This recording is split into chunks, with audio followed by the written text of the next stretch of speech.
Theo mình thì không thể phủ nhận được tầm ảnh hưởng về chiều sâu của truyện Kiều đến văn hóa người Việt.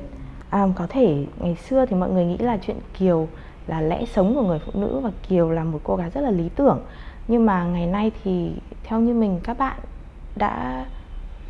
bạn trẻ bây giờ thì có nhiều rất là sáng tạo và suy nghĩ thì không dập khuôn, cho nên là truyện Kiều và Kiều mang đến nhiều ý nghĩa hơn là ngày xưa. Cá nhân mình thấy thì có vẻ truyện Kiều có vẻ hơi bất công cho nam giới, tại vì là nhiều nhân vật phản diện nam hơn là nữ,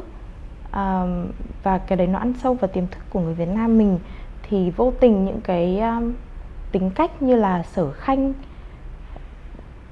những nhân vật như là Sở Khanh thì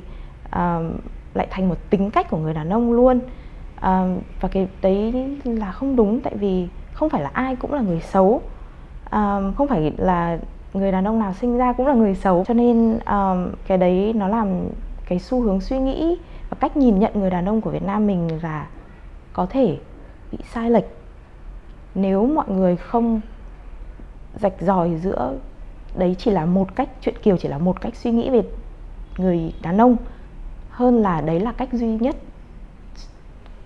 mực chuẩn duy nhất để đánh giá người đàn ông Việt Nam. Mình hy vọng là mọi người khi đọc truyện Kiều thì có thể thấy Kiều là một cô gái,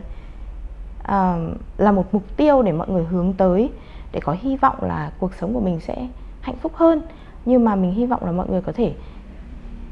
biết được là cái ranh giới giữa chuyện là thế nào và người đời là như thế nào. Nhiều khi nó cũng không có sự kết nối, nó chỉ là một ví dụ hoặc là một hy vọng để mình nghĩ đến là cuộc sống mình có thể sẽ như thế thôi, tại vì chuyện rất là thật. Nhưng mà